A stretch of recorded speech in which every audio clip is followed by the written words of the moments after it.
sahbihi ajma'in. Yang dihormati Al-Fadhil Ustaz Haji Zulkifli akan menyampaikan kuliah maghrib kita pada petang ini. Tuan-tuan, puan muslimah yang dirahmati Allah. Alhamdulillah, syukur kita kepada Allah Subhanahu wa taala yang mana kita telah pun selesai menunaikan kewajipan menggunakan solat fardu maghrib secara berjemaah. Dan kita berbulan untuk kita mengikuti majlis ilmu. Mudah-mudahan kita mengambil manfaat. Di samping itu juga mudah-mudahan kita mendapat rahmat keampunan dari Allah Subhanahu wa taala. Jadi tujuan itu dengan tidak melengahkan masa jemaah surau dengan segala hormatnya menjemput Ustaz untuk menyampaikan kuliah. Silakan Ustaz. Bismillahirrahmanirrahim. Alhamdulillah. Nahmaduhu wa nasta'inu wa nastaghfiruh. Wa na'udzu billahi min syururi anfusina wa min sayyiati a'malina. Man yahdihillahu fala mudilla lahu wa man yudlil fala hadiya lahu. Asyhadu an la ilaha illallah wahdahu la syarika lahu wa asyhadu anna Muhammadan 'abduhu wa rasuluh. Arsalahu bil huda wa dinil haqq liyudhhirahu 'ala ad-dini kullihi walau karihal musyrikun. Allahumma salli wa sallim wa barik ala Sayyidina Muhammad wa ala alihi wa sahbihi ajma'in. Subhanaka la ilma lana illa ma 'allamtana innaka antal alimul hakim. Rabbi shrah li sadri wa yassir li amri wa hlul 'uqdatam min lisani yafqahu qawli. Wala hawla wala quwwata illa billahil 'aliyyil 'azim. La hawla wala quwwata illa billahil 'aliyyil 'azim. Amma ba'du. Hormati Tuan Imam, Tuan Bilal, Tuan Pengurusi dan Barisan AJK Surau Ad-Diniyah, para jemaah muslimin dan muslimat dirahmati Allah Ta'ala. Alhamdulillah, sekali kita bersyukur kepada Allah Subhanahu Wa Ta'ala dapat sama-sama kita naikkan solat fardu maghrib dan kita ngisi ruang masa yang ada sebentar dengan majlis ilmu. Dan kita harap dapatlah sama-sama kita memberi tumpuan dan membuka hati kita untuk menghayati pelajaran-pelajaran yang mungkin akan kita belajar. Walaupun sekarang ini kita berhadapan dengan keadaan di negara kita yang agak mungkin merisaukan kita ataupun mengganggu kita. Setiap masa kita duk tengok update dekat handphone, apa berita terkini, ya. Namun begitu kita serahkan sahaja perkara tersebut kepada Yang Tuhan Agung. Moga-moga Allah Ta'ala takdirkan negara kita ini ditakbir oleh mereka yang menjaga agama dan bangsa kita, insya-Allah Ta'ala. Amin. Amin. Jadi menuntut ilmu ni tuan-tuan dan puan-puan, di antara satu jalan untuk kita mendapat kemuliaan, sama ada kemuliaan di dunia ini ataupun kemuliaan di akhirat besok. Kemuliaan di sisi manusia ataupun kemuliaan di sisi Allah Ta'ala, maka dengan ilmu. Seperti kita melihat ada seorang ulama yang bernama Imam Hasan Al-Basri. Imam Hasan Al-Basri ini dia adalah anak kepada dua orang hamba. Anak kepada dua orang hamba. Maknya hamba, bapaknya pun hamba. Jadi anak kepada hamba, tetapi dia menjadi seorang insan yang mulia, seorang manusia yang mulia. Siapa yang tidak kenal Imam Hasan Al-Basri? Kenal ke tak? Ini bukan Hasan Al-Banna tau, itu lain. Ini Hasan Al-Basri. Ini ahli sufi, wali Allah, seorang mujtahid. Mujtahid setaraflah. Dan dia ini seorang tabi'in, maknanya dia sempat bertemu dengan para sahabat radhiyallahu anhum ajma'in. Dia anak kepada dua orang hamba. Bapa dia hamba, mak dia pun hamba. Maknya bernama Khairah. Maknya bernama Khairah. Khairah adalah khadam, hamba, budak kepada Ummu Salamah. Siapa Ummu Salamah? Ummu Salamah siapa? Ha? Kenal tak Ummu Salamah? Ha? Takkan tak kenal mak sendiri? Kenal tak mak sendiri? Ha? Tu ibu kita sendiri. Betul ke tak? Betul ke tak? Apa yang betulnya? Siapa dia tu? Ha? Isteri Nabi, Ummul Mukminin, Ummahatul Mukminin ataupun Ummul Mukminin, ibu bagi orang mukmin. Sebab itu isteri baginda ni bila bercerai dengan baginda, orang lain tak boleh kahwin dengan dia. Tak boleh. Dia jadi Ummul Mukminin, ibu bagi orang mukmin, ibu bagi kita semua. Ya. Jadi Ummu Salamah ini dia ada hamba seorang, hamba perempuan bernama Khairah. Khairah ini ialah ibu kepada Imam Hasan Al-Basri. Jadi bila lahirnya Imam Hasan Al-Basri ini, maka Ummu Salamah ini seorang isteri, salah seorang isteri baginda yang cerdik dan cerdas. Ummu Salamah ni dia perempuan yang cerdik. Di kalangan perempuan Arab, dia ni antara yang pandai membaca, pandai menulis. Dan dia meriwayatkan 387 hadis daripada baginda SAW. Antara sahabat Nabi yang banyak meriwayatkan hadis Ummu Salamah. Ya. Jadi bila lahir hamba dia melahirkan seorang anak, Khairah ni melahirkan anak, maka Ummu Salamah ni antara orang yang gembira. Gembiranya dia sampai dia yang bagi nama. Dia bagi nama Hasan. Sempena nama cucu baginda juga nama Hasan.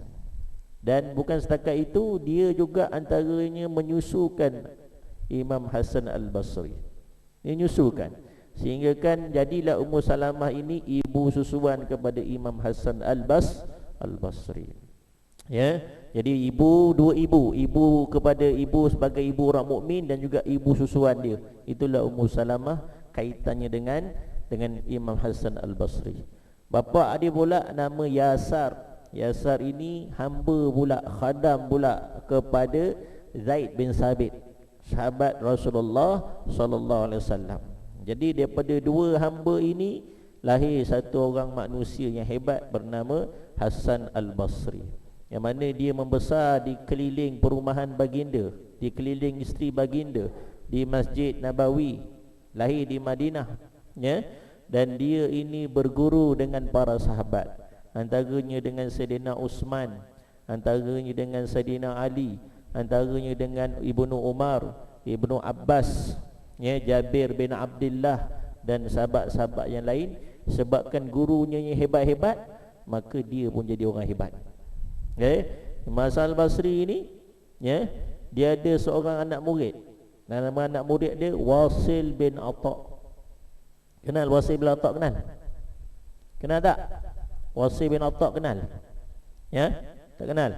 Saya pun tak kenal juga, tapi kita tahu nama dia, Wasil bin Atha. Wasil bin Atha ini anak murid Imam Hasan Al-Basri yang paling cerdik. Dia ini, tuan-tuan dan perempuan, dia ini tak boleh sebut huruf ra. Bunyi ra jadi ra, macam umi jugalah dia, Wasil bin Atha ni. Tapi bila dia berhujah ataupun bercakap, dia ngelakkan sebut perkataannya ada huruf ra. Cerdik tak cerdik orang dia, tuan-tuan. Dia boleh pusing ayat yang tak pakai huruf ra. Allah. Jadi cerdiknya Wasil bin Atha ni.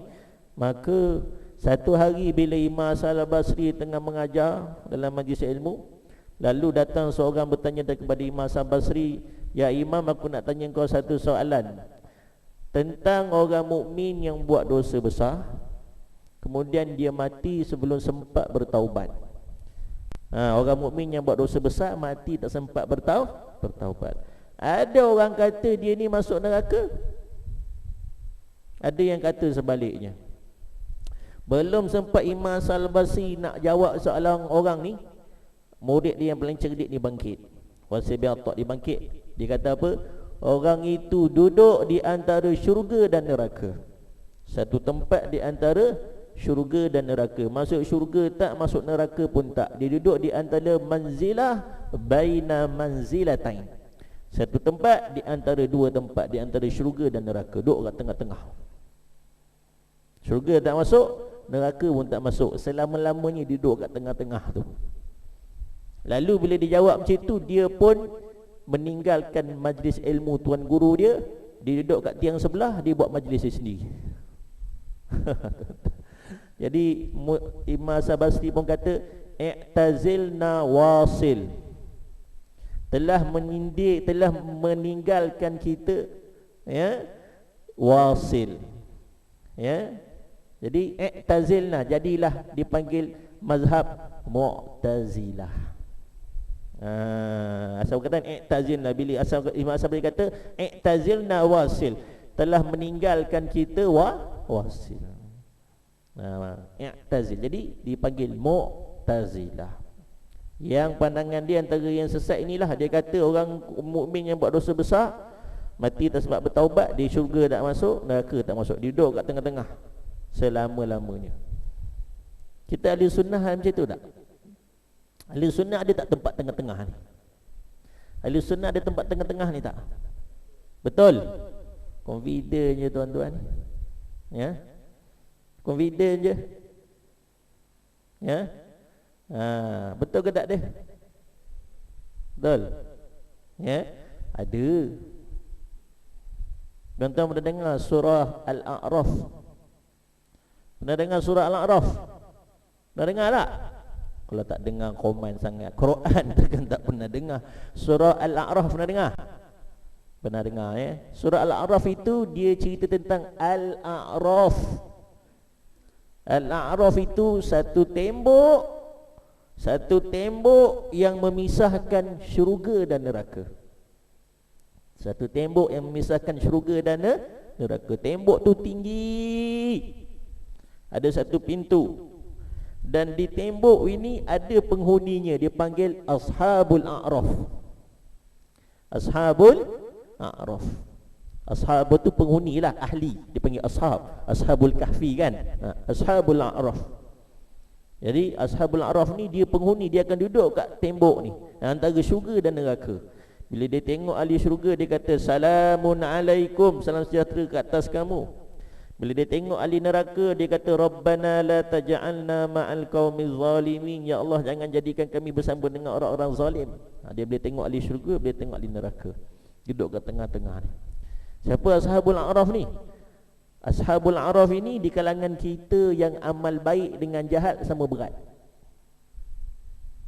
Bila timbang-timbang besok amalan baik kita dengan amalan jahat kita, dacing tu sama berat. Dia sama berat. Ya. Malaikat dah korek, tak jumpa dah semua. Sama berat juga amalannya. Baik dengan jahat sama berat. Sebab baik pun dia buat, jahat pun dia buat. Baca Quran, taranum, karok juga. Karaoke juga dia.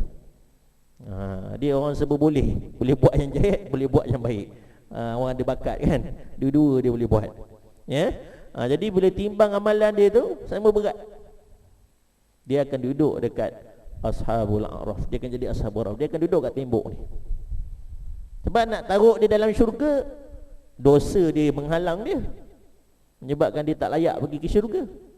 Taruh dekat neraka, pahala dia pula menghalang daripada dia jadi ahli neraka. Duduk tengah-tengah, ya, duduk tengah-tengah. Tetapi kita ni ahli sunnah mengatakan akhir sekali dia ini masuk syurga juga. Dia masuk syurga dengan rahmat Allah. Bila dah sama berat, maka Allah Ta'ala kata dengan rahmat aku dia ni masuk syurga. Tapi dia jadi penghuni syurga yang paling miskin. Paling miskin. Dan ada tanda dia, itu Ashabul A'raf. Tuan-tuan baru tahu situasi dia macam sekarang ni lah, lebih kurang dia tengah-tengah tu, ya. Jadi Ashabul A'raf ni orang kata ada 17 golongan akan duduk kat tengah-tengah. 17 golongan ulama kata. Antaranya juga iaitu orang yang mati syahid tapi dia derhaka dengan ibu dia. Tuan-tuan, mati syahid derhaka dengan ibu. Dia mati syahid tapi dia ada dosa dengan ibu dia, maka dia akan jadi Ashabul A'raf. Ya. Itu Allah Ta'ala Islam mengangkat derajat perempuan tinggi. Okey, tu beza kita dengan dia. Mu'tazilah mengatakan dia kekal selama-lamanya dekat situ. Kita mengatakan dia ahli syurga juga dengan rahmat Allah. Sebab tak ada yang siapa kekal dekat situ. Kita hanya kekal dalam syurga ataupun dalam neraka. Nah, itu dia. Ya. Jadi Wasil bin Atta' ni antara anak murid Hasan al-Basri. Dia cerdik, ya. Tapi dia akhirnya sesat. Bila terlampau rasa diri dia hebat sangat daripada tuan guru, maka akhirnya terpesong dia, tuan-tuan. Habis itu jangan rasa diri kita hebat daripada tuan guru, takut kita pun sesat, ya. Baik, tuan-tuan dan puan-puan dirahmati Allah Subhanahu wa taala. Jadi Imam Hasan al-Basri ini banyak, kalau kita dengar kisah-kisah dia, kata-kata dia, hikmah dia banyak sangat yang menyentuh hati kita, menyebabkan kita berfikir, muhasabah diri kita, ya. Antara kisah dia yang kita boleh ambil pengajaran yang menarik, saya nak kongsi satu dua, antaranya kisah dia dengan seorang hamba. Kisah dia dengan seorang hamba. Satu hari ada seorang hamba ni jumpa dengan dia. Hamba abdilah, hamba lah, ya. Jumpa dengan Imam Hasan al-Basri, dia kata, wahai Imam, nanti Jumaat bila engkau baca khutbah, engkau bacalah tajuk dia tentang fadilat merdekakan hamba. Hamba ni suruh Imam Hasan al-Basri kata, minta Imam Hasan al-Basri bila khutbah nanti Jumaat, tajuk dia tentang fadilat kelebihan memerdekakan hamba.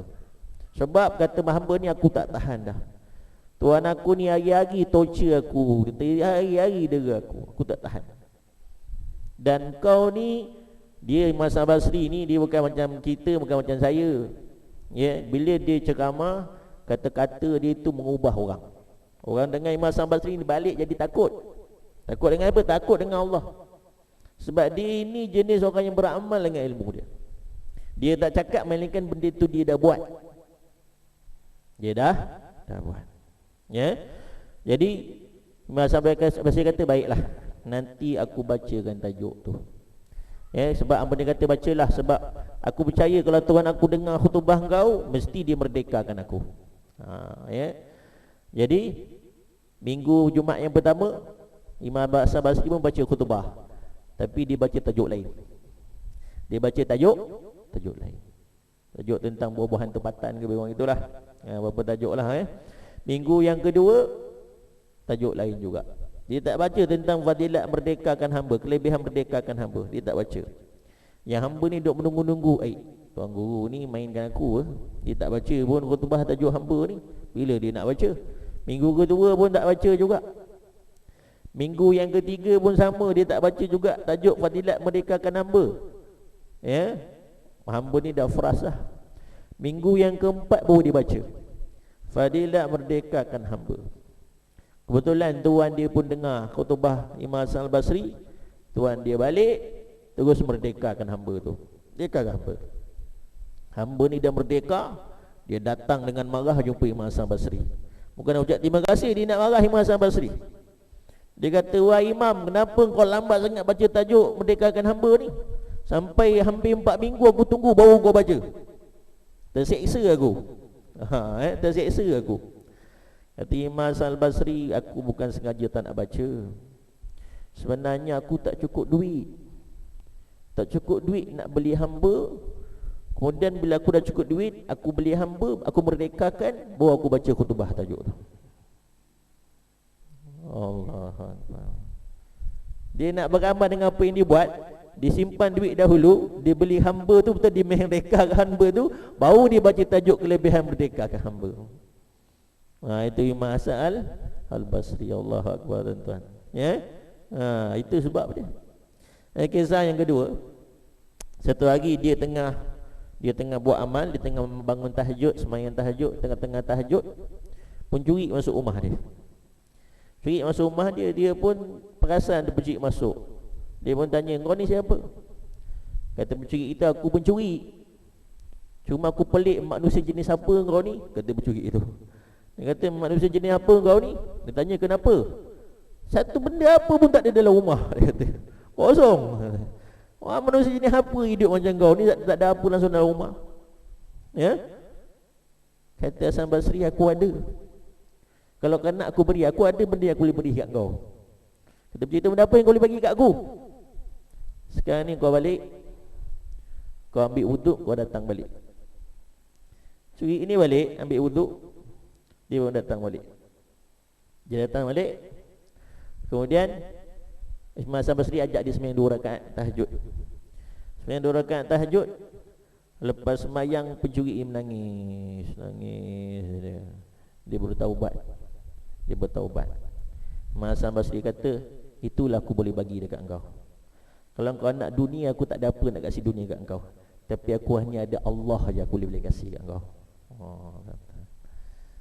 Itu orang kalau amalan tinggi kan, itulah dia, ya. Jadi itu Imam Hasan Basri, dan kata-kata dia banyak. Kata-kata dia yang menjadi kata-kata hikmah dia banyak sekali. Antaranya dia berkata, aku tahu rezeki aku tidak akan diambil oleh orang lain, sebabkan itu hati aku tenang. Ya. Aku tahu orang lain tidak akan beramal untuk aku, disebabkan itu aku sibuk untuk beramal. Ya. Aku tahu Allah Ta'ala sentiasa melihatkan aku, sebab itu aku malu nak bermaksiat. Aku tahu mati itu datang tak tentu masa, disebabkan itu aku sibuk menambah amal aku. Ya, pertama dia kata aku tahu rezeki aku orang lain tak ambil, sebab itu hati aku tenang. Pasal rezeki, hati tenang. Tak ada orang ambil rezeki kita, tak ada.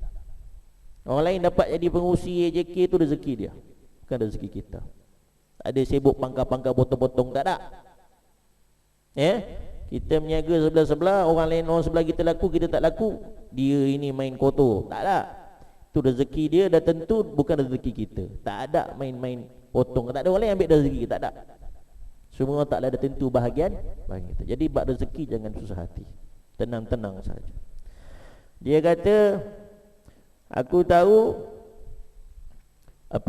orang lain tidak akan beramal untuk aku, disebabkan itu aku sibuk beramal. Siapa nak beramal untuk kita? Betul. Saya sendiri sebagai seorang anak, kan, ada arwah mak, ada arwah ayah kita. Nak jejak kubur orang tua tu sebulan sekali pun kadang-kadang susah kita. Nak bacakan Fatihah, nak bacakan Yasin, susah. Ya. Jadi tu anak tu, kita nak harapkan anak, amalan anak kita pun jangan harap lah. Apa lagi orang luar nak beramal untuk kita. Sebab itu kalau kita nak hantar anak kita tahfiz sekalipun, ustaz sekalipun, jangan bergantung dengan amalan orang lain, tapi kita beramal sendiri. Ya. Dan dia kata, aku tahu Allah Ta'ala melihatkan aku, sebab itu aku malu bermaksiat. Ini makam tinggi lah, makam tinggi. Kita tak sampai lah makam ni, kan. Kita ni depan orang nampak baik sebab Allah Ta'ala tutup aib kita, betul. Sebab belakang ni macam-macam kita buat. Ini makam tinggi. Itu Imam Hasan Basri sebab panggil wali Allah. Allah Ta'ala sentiasa pandang dia malu buat maksiat. Dan dia kata, aku tahu mati itu datang mengejut, sebab itu aku sibuk menambah amal aku. Mati mengejut, tuan-tuan. Kita dengar cerita berapa banyak keluarga ni hadis yang mati mengejut. Ya, bukan sangat arwah Abang Boncik itu orang kata badan besar tak jaga kesihatan. Bukan setakat itu, yang jaga kesihatan pun, ya, yang badan cantik, yang handsome pun meninggal juga. Padahal banyak lagi orang dekat katil hospital tu tunggu mati, tak mati-mati pun. Kan arwah Ashraf Sinclair tu kan, dia kata kuat, exercise, jaga badan dia, rajin selesai saja, siap dan sebagainya, kan. Tapi meninggal juga, mengejut, sakit jantung. Sebab itu jangan kita ingat bila kita ni jaga kesihatan kita, kita memanjangkan umur kita. Jangan. Ya, kita kena jaga kesihatan, exercise semua, tapi jangan ingat sebab itu umur kita jadi panjang. Jangan sampai kita tak beramal. Jangan. Sebab mati dia tak kira. Kalau tak mati sebab kesihatan, mati aksiden, mati orang bunuh, mati orang sambung kita, betul. Dan bagai-bagai lagi boleh mati. Jadi beramal kena beramal. Saya ada seorang jemaah tu, kerja dia ini menyiaga supply obat dekat hospital kerajaan. Dia supply obat. Orang senang. Dan bila saya jumpa dengan dia, dia suka cakap, "Ustaz, saya alhamdulillah penyakit apa pun tak ada." Dia dah berusia lah, macam peringkat tuan-tuan ni dah berusia lah. Orangnya berduit, smart orang dia, bergaya orang dia. Saya ni penyakit apa pun tak ada. Tiap-tiap bulan pergi cek doktor. Okey, doktor kata jantung tak ada, darah tinggi tak ada, kencing manis ada, apa pun tak ada. Kan dia pun jenis jual obat, supaya obat. Dia jenis jaga kesihatan. Jadi steady je orang dia. Baru-baru ni saya jumpa dia, tuan-tuan dan perempuan, kurus. Sakit dia. Sakit. Tapi saya tak sempat tanya sakit apa. Tapi saya dah kejut. Saya Tuan Haji ke ni? Nampak? Dia sangka diri dia sihat, rupa-rupa yang tak sedar sakit juga dia. Kita jalan pergi cek doktor tu. Jadi mati ni dia tak tentu. Muda ke tua ke, kita sihat selalu bersukan ke, kalau mati, mati. Jadi tetap kita kena tambah amal kita. Dan kata dia yang terakhir sebelum kita masuk, kata Imam Hasan Basri, orang terdahulu daripada kamu, ya, mereka memandang Quran ini seperti surat cinta dari Tuhan dia. Seperti surat cinta daripada Tuhannya. Malamnya direnungi, dibaca, siangnya diamalkan. Macam surat cinta daripada Tuhan. Kita boleh dapat surat cinta dulu, macam kita dulu bercinta, dapat surat cinta memang asyik baca surat cinta tu, kan? Baca, cium berwangi, baca, nak tidur baca, siang baca, surat cinta, kan? Daripada awik, daripada makwa, kan?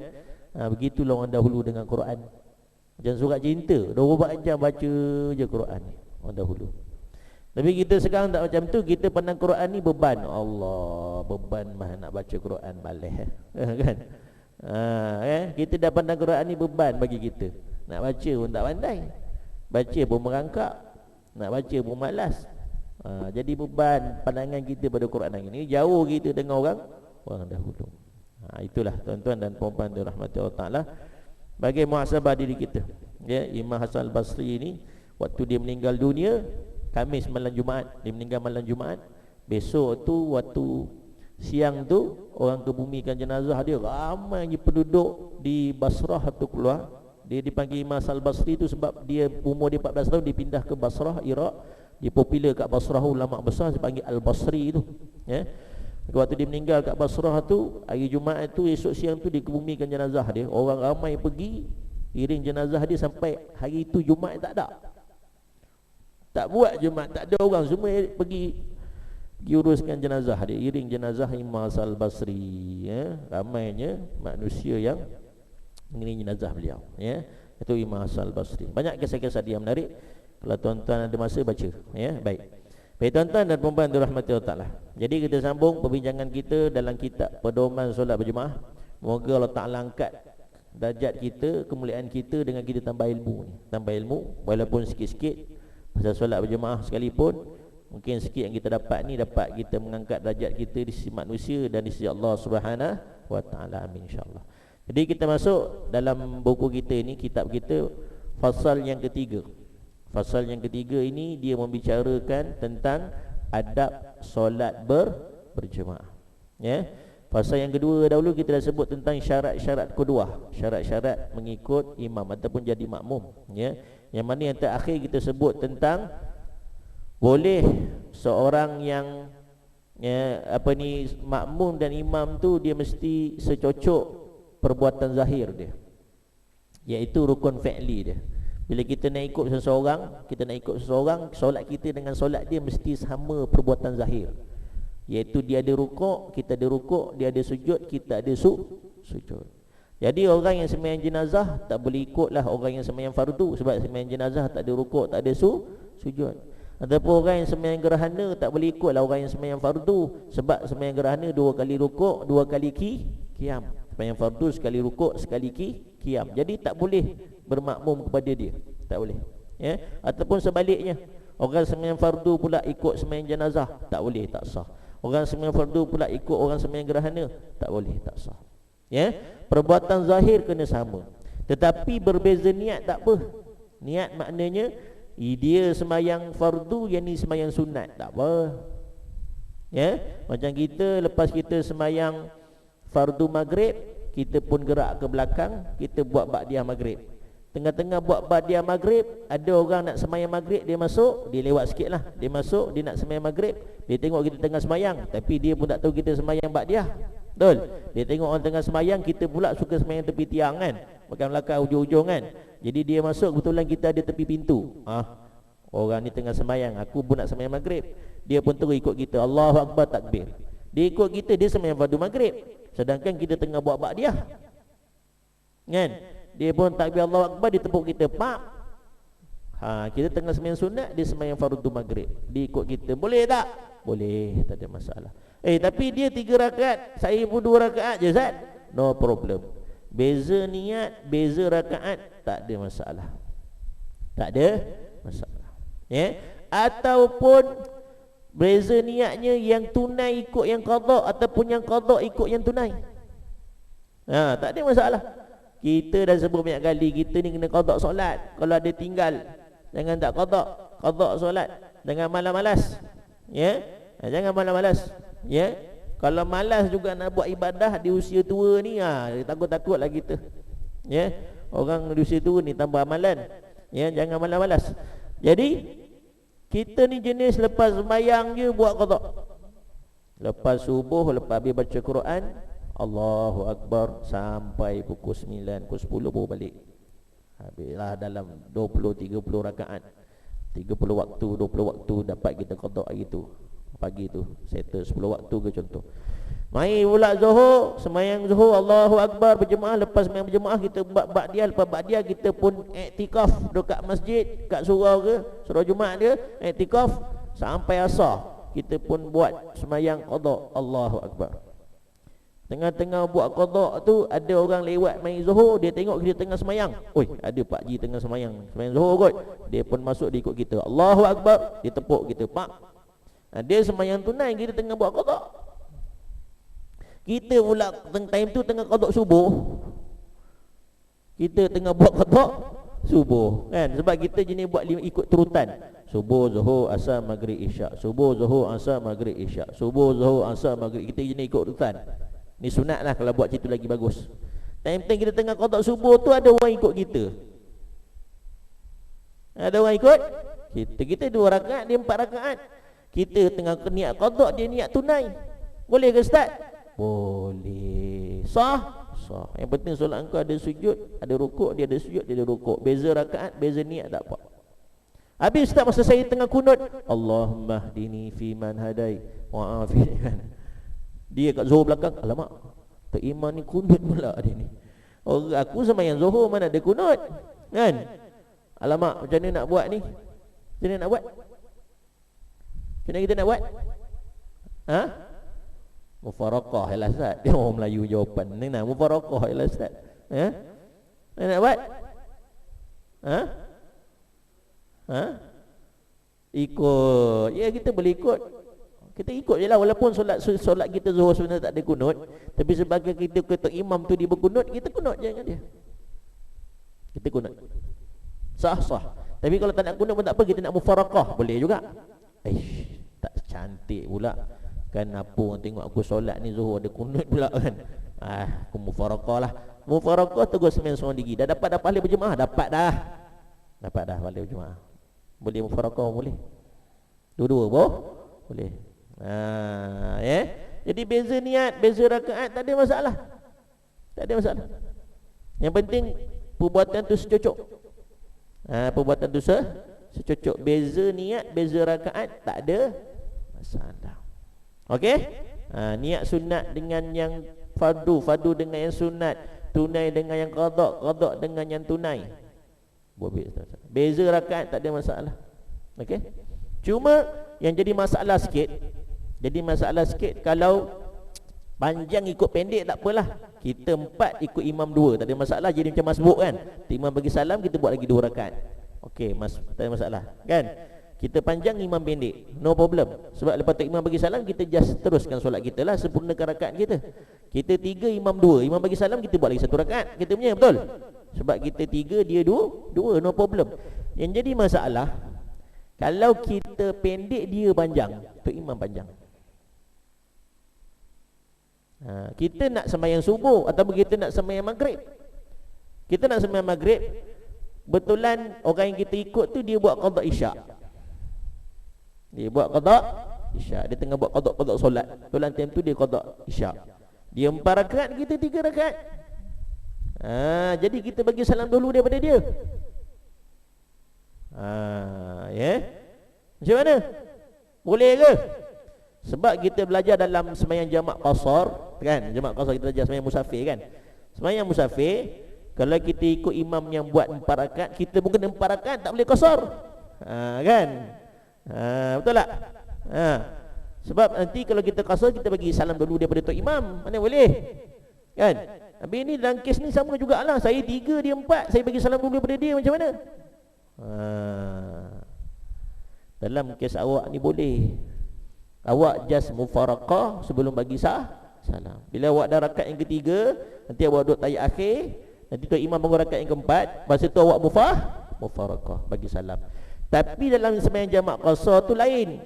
Sebab memang ada dalil, ada nas yang mana Nabi menyempurnakan solat bila dia ikut orang yang tamam. So kita kena ikut sunnah. Jadi Nabi buat begitu, kita pun sempurnakan. Kalau ikut tok imam tu dia tamam, kita kena tamamkan. Itu jalan bab jamak qasar lain cerita.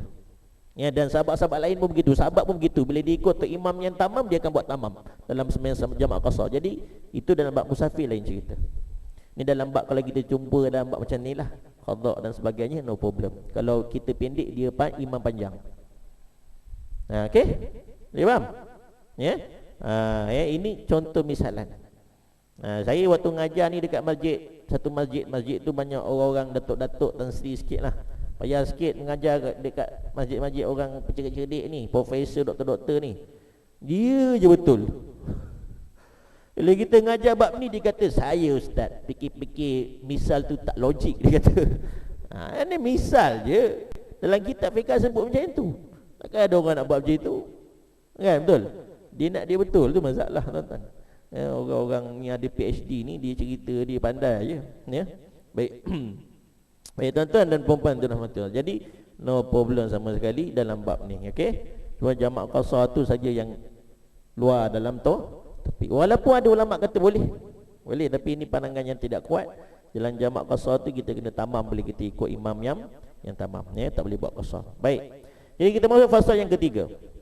Pasal yang ketiga ini iaitu tentang adab-adab solat berjemaah. Disebut oleh tuan guru kita, bismillahirrahmanirrahim. Yang ketiga, pada menyatakan adab sembahyang berjemaah dan sekurangnya imam dan makmum. Sekurang-kurang solat berjemaah 2 orang. Ada imam, ada makmum. Dapat pahala 27. Dapat tak? Dapat. Tak kira lah kita berjemaah kat rumah ke, berdua kat rumah ke, berdua kat tepi jalan ke, berdua dekat dekat masjid, dekat surau ke. Janji berdua sembahyang, ada makmum, ada imam, dapat pahala berjemaah, sah pahala sah solat berjemaah. Faham? Jadi orang tanya, ustaz, sembahyang berjemaah ni kat masjid kat surau ke? Tak. Jemaah mana-mana boleh. Bila kau berdua, dapat ada 27 ustaz? Dapat. Ada imam, ada makmum, tepi longkang pun dapat. Yang penting kawasan tu bersih. Yang penting ada niat imam, ada niat makmum. Dapat pahala berjemaah. Cuma yang afdalnya di masjid buat berjemaah. Saya berjemaah kat rumah dengan anak isteri. Allah. Tikip punya malas nak main masjid kan. Kerja dia kat rumah je jemaah anak isteri. Allah Akbar, Allah Akbar. Engkau ni tak main solat berjemaah. Engkau jangan fitnah aku. Aku hari jadi tok imam, kau tahu? Tok imam mana, tauliah mana kau dapat? Tauliah anak isteri bagi. Tauliah kat rumah. Jadi yang afdalnya sembahyang dekat masjid bagi orang lelaki. Bagi orang perempuan harus datang masjid. Kalau yang tua-tua dan yang macam orang tak nak lah tu, agak gitulah kan. Maaf orang perempuan gurau-gurau macam masjid kat sebelah tu, gitu. Kalau yang cantik-cantik, yang kating-kating gerengga lagi tu kan, lawa-lawa putih-putih remaja lagi tu, anak-anak kita tu, makruh datang masjid. Makruh. Sebab tu imam tengok pun 2 kali tengok. Mesti 2 kali tengok betul. Ya, imam baca khutbah hari solat raya memang tak khusyuk tuan-tuan, pengalaman saya. Baca khutbah hari raya yang atas semua perempuan, kita pada depan, semua cun-cun dah lawa. Tak boleh nak baca khutbah tuan-tuan. Ya, kan? Tak boleh makruh. Ini pula tuan-tuan dan perempuan, saya tengok satu trend yang baru ni. Bila orang kita angkat nikah kat masjid, dia bawa pengapit dia, pengapit perempuan dia. Pengapit perempuan tu banyak anak-anak dara lah, geng-geng kawan-kawan anak kita tu. Kadang-kadang sepupu-sepupu dia tu yang jadi pengapit dia tu, yang pakai sendondon, baju warna merah-merah semua, biru-biru semua kan, bawa tulang tu. Masalahnya depa ni datang, baju dia punya baju tu kain apa? Kain jenis kain licin tu, ikut bentuk badan tu. Ya? Betul? Bawa tulang tu tergedek-gedek, betul? Dengan makeup tebal, mulut tebal, minyak wangi sebatu kita dah bau. Betul, sibuk selfie dalam masjid tu. Gelak-gelak gurau-gurau. Tak boleh. Tak boleh. Kalau tuan-tuan nak buat macam ni, kat nikah, kat dewan, kat rumah, kat hotel ke, no problem. No apa? No problem. Orang perempuan macam ni dia tak boleh masuk. Datang masjid dia tak boleh. Kalau dia nak main untuk solat pun tak boleh dalam macam itu, apalagi main untuk nak jadi pengapit angkat nikah je. Angkat dulang tu pun lagi tak boleh. Dosa. Kita kata dosa, kata haram keras sangat kan. Dosa. Tapis sikit kan. Tak boleh. Kalau kita nak buat begitu juga, kata anak kita, tak apa abah tak kisah, kau nak ada pengapit macam ni, tak apalah, kita tak payah buat kat masjid lah. Tak boleh perempuan pergi macam ni masjid. Kalau dia nak pergi semayang pun tak boleh macam ni. Belagi ni nak pergi setakat angkat nikah jadi pengapit lagi, tak boleh. Ya, lagi kita buat tempat lain lah. Nanti abang carilah dewan mana ke boleh buat kat rumah ke, kita pasang kemah, udahlah panggil tu ustaz datang rumah. Sedang. Habis je kita. Faham? Ni kita nak cerita jaga kehormatan masjid. Ya. Saya sebab duduk di sekarang ni, duduk di Putrajaya tu kan, masjid besi tu, dia banyaklah orang buat macam angkat nikah kat situ. Satu hari kadang berpuluh-puluh angkat nikah sebab view dia cantik. Anak kita sekarang semua nak view cantik. Yang pelik ni tuan-tuan, orang konvo pun pergi angkat gambar kat situ. Apa hal baju-baju konvo ni? Boleh lepas konvo, betul? Ambil gambar kat masjid. Dia nak posing ambil gambar kat masjid. Allah. Itu pun ada zaman kita ini. Nak ambil gambar konvo kat masjid pun ada. Padahal bukan universiti situ, universiti yang mana lah, UPM, USIM lah apa. Tapi nak bergambar baju konvo tu, kawasan situ kan Putrajaya kan cantik kan.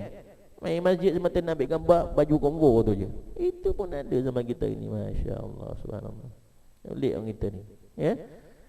Jadi janganlah kita jangan gitu. Jadi di masjid besi tu saya tengok banyak yang datang macam-macam. Situ kadang orang senang kan, baju-baju perempuan dia kadang gelap-gelap boleh lagi-lagi dalam tu. Ya, angkat gambar selfie tak sesuai. Ini bukan cara. Jadi ini tak nampak adab-adab. Ya, baik. Jadi sembahyang berjemaah kat masjid itu keutamaan bagi orang lelaki. Ya, baik. 2 orang cukup dapat pahala berjemaah. Satu lelaki, satu perempuan, satu lelaki pun tak apa. Ya. Satu lelaki, satu khunsa pun tak apa. Janji ada 2 orang sembahyang berjemaah sah. Ya. Satu lelaki anak yang mumayyiz pun cukup dapat pahala berjemaah.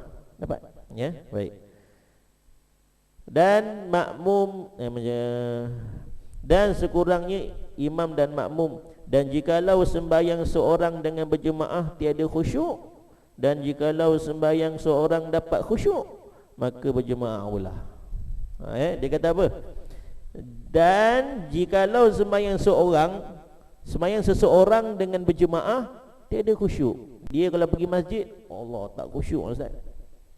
Tak khusyuk. Kan? Dia pergi masjid dia tak khusyuk. Orang sebelah tu dia tak suka, orang ni tak suka, imam dia tak suka kan. Contohlah kan, ataupun masjid tu bagi dia berbau ke apa ke, dia tak macam-macam lah. Dia rasa dia tak khusyuk sembahyang berjemaah. Dan jikalau sembahyang seorang dapat khusyuk, sembahyang seorang kat rumah lagi khusyuk Ustaz. Khusyuk kan. Ya. Sembahyang kat masjid tak khusyuk. Kadang-kadang disalahkan tok imam. Dia kata kenapa aku tak khusyuk? Aku tak khusyuk sebab tok imam tak khusyuk. Tok imam kena tak pasal-pasal. Pandai-pandai je dia. Aku tak tahu lah, kalau aku sembahyang kat rumah aku khusyuk, bila sembahyang kat masjid aku tak khusyuk. Ni tok imam mesti tak khusyuk, sebab itu makmum pun tak khusyuk. Tapi mungkin betul juga kan, tok imam duk sibuk fikir, makmum belakang pun tak khusyuk. Kan mungkin juga, Allah alam lah kan, ya. Tapi dia salahkan tok imam, ya. Ada yang ajaran sesat, dia tak pergi solat Jumaat kat masjid. Kenapa tak solat Jumaat? Berjemaah memang tak pergi masjid dah, Jumaat pun tak nak pergi. Kenapa tak pergi sembahyang Jumaat? Sebab dia kata imam tu semua imam fasik. Tak cukup adil. Dulu saya belajar dari Darul Quran, memang ada geng-geng sufi ni, dia geng-geng sufi, dia pakai kopiah sufi, dia tak solat Jumaat tuan-tuan kat masjid. Kami pergi solat Jumaat, dia tak pergi. Dia kata, kita tanya kenapa tak pergi sembahyang Jumaat, dia kata imam tu semua fasik. Ni ajaran sesat. Ya, jadi dia tak kata dia tak nak solat berjemaah. Ya. Baik.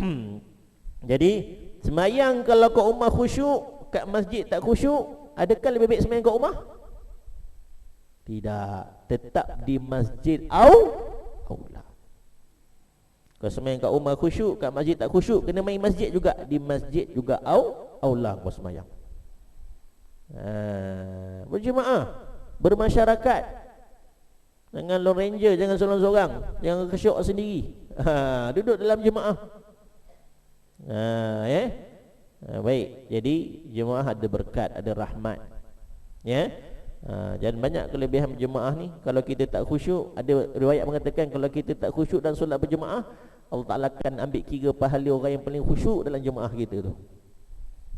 Siapa yang ramai itu yang paling khusyuk, itulah yang diangkat sebagai pahala ganjaran kepada semua yang datang solat berjemaah. Kalau Tok Imam tak khusyuk, Tok Bilal khusyuk, kira pahala Tok Bilal tu semua dapat. Allah Ta'ala bagi. Ada riwayat kata begitu. Ya, itu kelebihan bila kita hadir solat berjemaah. Okey. Jadi tetap juga sembahyang di masjid aula. Jadi kalau siapa yang tak main kat masjid, tak main kat surau solat berjemaah sebab dia kata sembahyang kat masjid kat surau ni menyakitkan hati je, tak khusyuk, main kat rumah lagi bagus, aku khusyuk, maka tetap kata dengan dia di masjid, di surau juga aula. Tu kitab fiqh sebut, bukan saya sebut. Orang guru yang sebut, ada ulama yang sebut. Ya. Kena mai masjid. Semua itu kerja syaitan je tu, nak suruh main kat rumah tu, syaitan punya kerja. Ya, ada je dia tak kena, orang lain dia je betul. Tu dia tak nak mai kita, halang kita ke masjid, ya. Baik. Nanti kita masuk yang ketiga, ya, dan Jumaat pada jemaah pada Jumaat afdal, kemudian subuhnya yang lain, ya, dan seterusnya insya-Allah kita akan masuk perbahasan dia pada pertemuan kita akan datang, ya, adab yang seterusnya. Baik, tuan-tuan dan puan-puan dirahmati Allah Taala. Semoga dapat kita ambil sedikit manfaat daripada yang kita kongsikan. Saya buka sikit ruang kalau ada soalan, ada pertanyaan sebelum kita kuliah kita. Ya tuan. Ya saya. Baik. Siapa gelak tu nanti saya marah dia.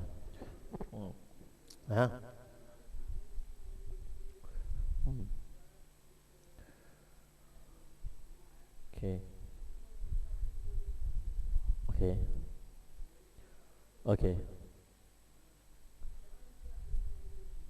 Berhenti emergency, berhenti je lah. Ya, kita just terus buat apa yang kita nak buat.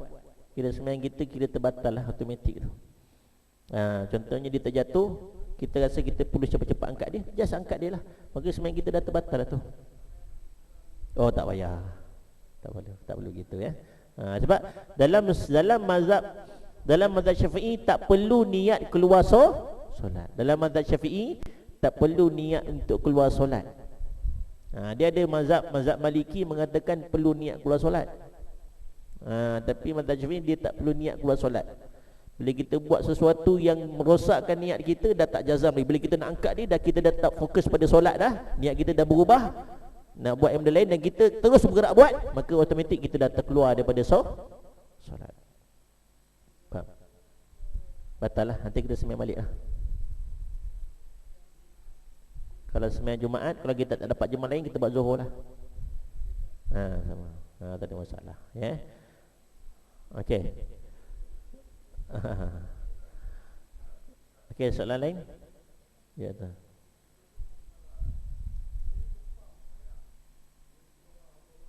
Okey.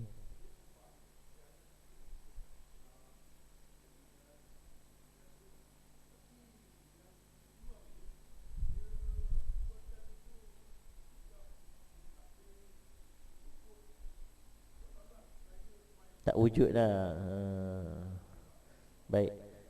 Tak apa, kita ikut dia, teruskan ikut dia dan kita dapat pahala jemaah tu. Jadi walaupun dia buat dek dengan kita, dia buat macam tak wujud kita ni, tapi bila kita dah niat sebagai makmum, kita terus ikut dia, sembahyang berjemaah tu sah dah bagi kita. Kita dapat pahala 27, dia tak dapat. Dia tak dapat. Tapi kita dapat pahala. Dia tak dapat apa. Walaupun dalam hati dia enggan, aku tak nak jadi imam kau lah, nyampah aku tengok dia contoh kan. Kita dia lepak kat surau je kerja, contoh kan. Jadi dia pun tak nak aku baca kuat, lantaklah dia ni kan. Jadi kita belakang dah ikut dia niat sebagai makmum, kita ikut dia, maka sembahyang kita sah. Yang penting kita tahu pergerakan dia lah. Tapi kita sebelah dia mesti tahu pergerakan dia kan. Walaupun dia tak kuatkan takbir dia, tapi kita tahu dia bergerak, kita boleh ikut, sah ikutan kita. Kita dapat 27, dia yang tak dapat. Okey, rugi pada dia bukan pada kita. Okey, soalan ni? Ada soalan lagi? Ada? Tuan Imam. Ya. Okey.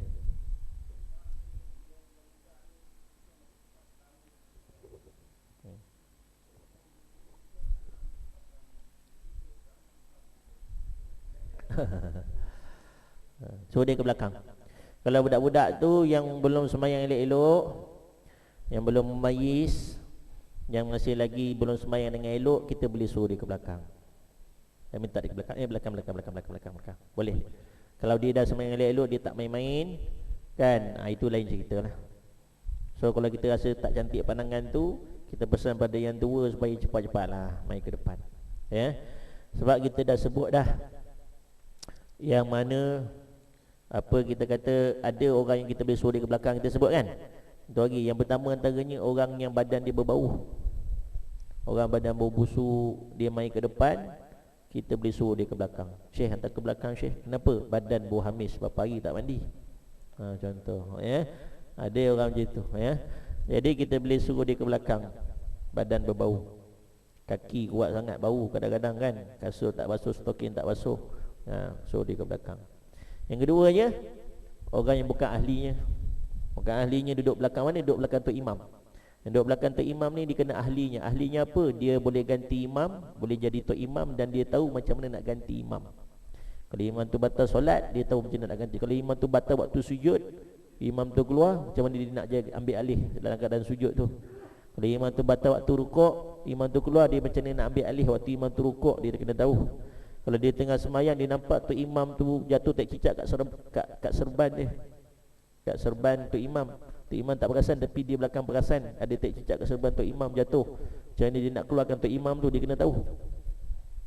So dia boleh jadi imam juga kan.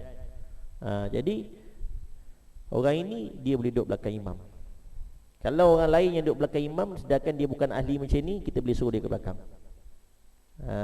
Yang jadi budak-budak dia duduk di soft pertama pun dia tak boleh duduk belakang Tok Imam lah. Tok Imam ni kena bagi belakang Tok Imam tu yang ahlinya. Biasanya Tok Bilal lah, sebab Tok Bilal ni dah ditauliakan jadi Bilal, tanggungjawab dia juga dalam Bilal tu dia kena ganti imam. Kalau imam berlaku keuzuran, Tok Bilal tu dia kena ada kemampuan jadi imam juga. Kena-kena yang ditauliahkan.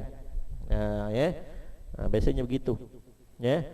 Tapi kalau Tok Bilal tu pun tak layak, dia tak mampu, dia tahu azan je kan, itu mengopi kerja dia.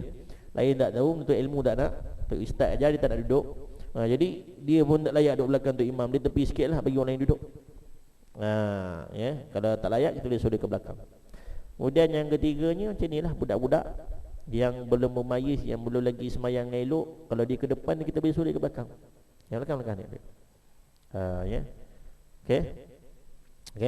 Jadi kalau dah budak tu dah memayis, dah pandai, kemudian dia orang ni ke depan. Tapi kalau mereka ni ramai sangat pun, kita minta juga dia ke belakang, sebab tak cantik pandangan tu. Kalau seorang dua tak boleh lagi, jadi kita ke belakang-belakang. Jay, bangun. Contoh suruh dia ke depan, tu ke depan, minta elok-elok budak tu ke belakang. Sebab kalau ada penuh satu soft budak-budak saja, yang belakang orang tua tak cantik juga. Kalau seorang dua tak boleh lagi, Ya. Dan kadang tu kita kena susun lah, susun elok. Okey, tak apa adik belakang dulu, bagi pakcik Tuan Haji tu ke depan. Mungkin pakcik tu lambat sikit, lutut dia sakit, longgar dah tu. Contoh, bagi masa dia ke depan. Ya. Contoh, ya. Okey, Pak. Pak mentua ni. Ada soalan lain tak? Tak ada Baik, kalau tak ada, yang baik daripada Allah Subhanahu Wa Taala, yang kurang daripada saya sendiri. Saya minta maaf tuan-tuan dan puan-puan yang terkasih bahasa dan sebagainya. Ya. Tangguh pula kita dengan tasbih kifarah dan sutun asri. Subhanakallah bihamdika asyhadu an la ilaha illa anta astaghfiruka wa atubu ilaik. Wal asri innal insana lafi khusri illa alladzina amanu wa amilus solihat wa tawassaw bil haqq wa tawassaw bis sabr. Assalamualaikum warahmatullahi wabarakatuh.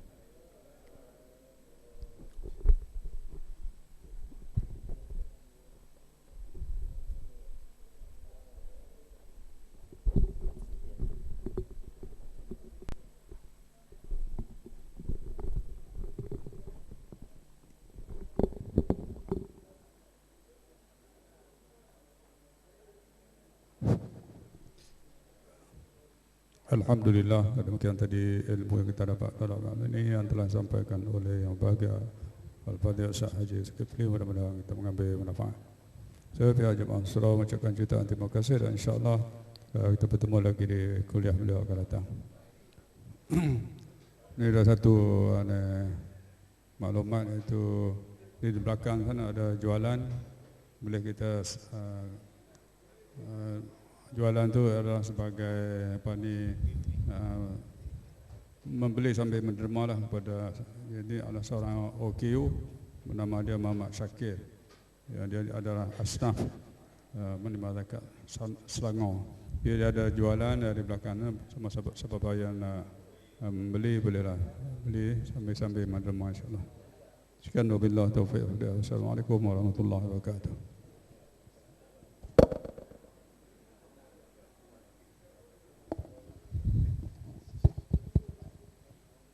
Allahu Akbar, Allahu Akbar.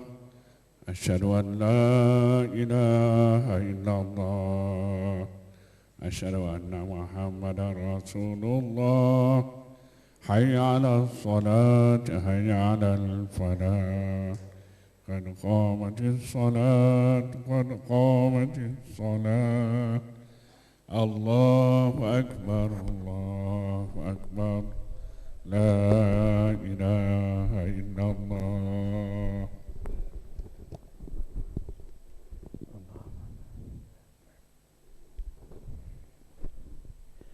Penuhkan sahur, dudukkan sahur, samakan sahur. Samakan tumit belakang. Kalau minas, mari kita Alladhi wa atubu bihi Salli Allah Allahu Akbar. Allahu Akbar.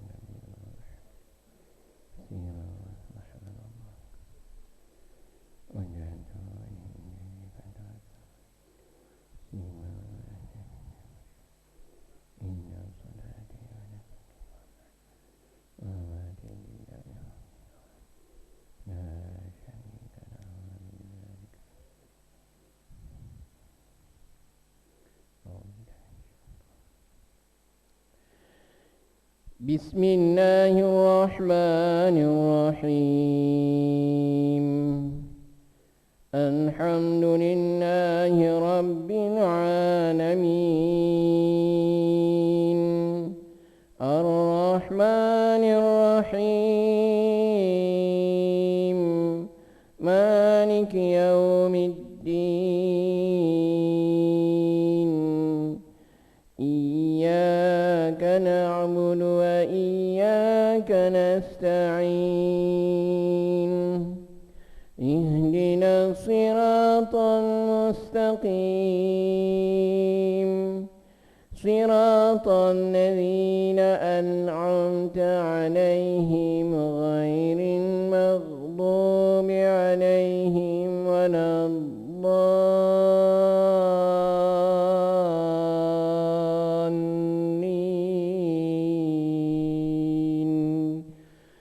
Amin.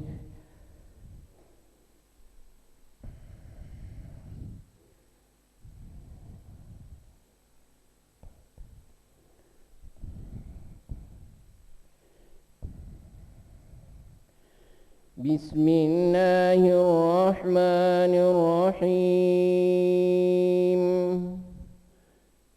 والضحى والليل إذا سجى ما ودعك ربك وما قلى وللآخرة خير لك من الأولى ولسوف يعطيك ربك فترضى ألم يجدك يتيما فآوى ووجدك ضالا فهدى ووجدك عائلا فأغنى فأما اليتيم فلا تقهر وأما السائل فلا تنهر وأما بنعمة ربك فحدث الله أكبر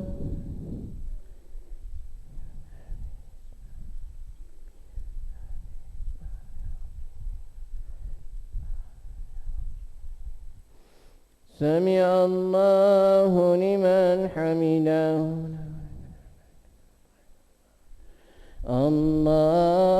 الله أكبر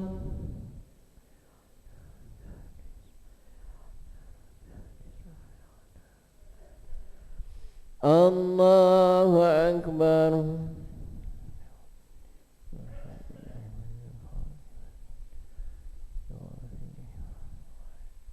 الله أكبر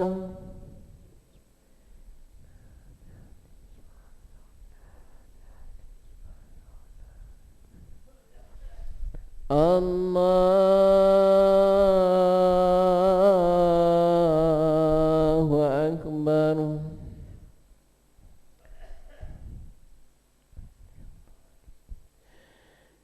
بسم الله الرحمن الرحيم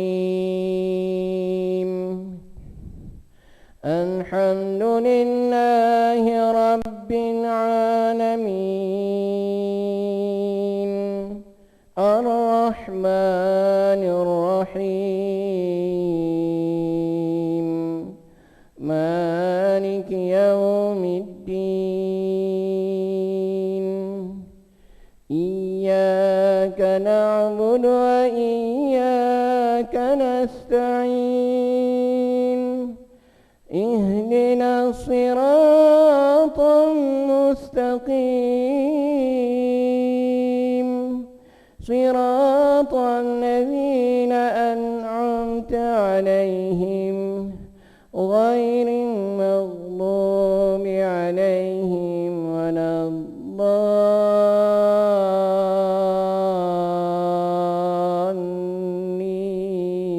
الضالين آمين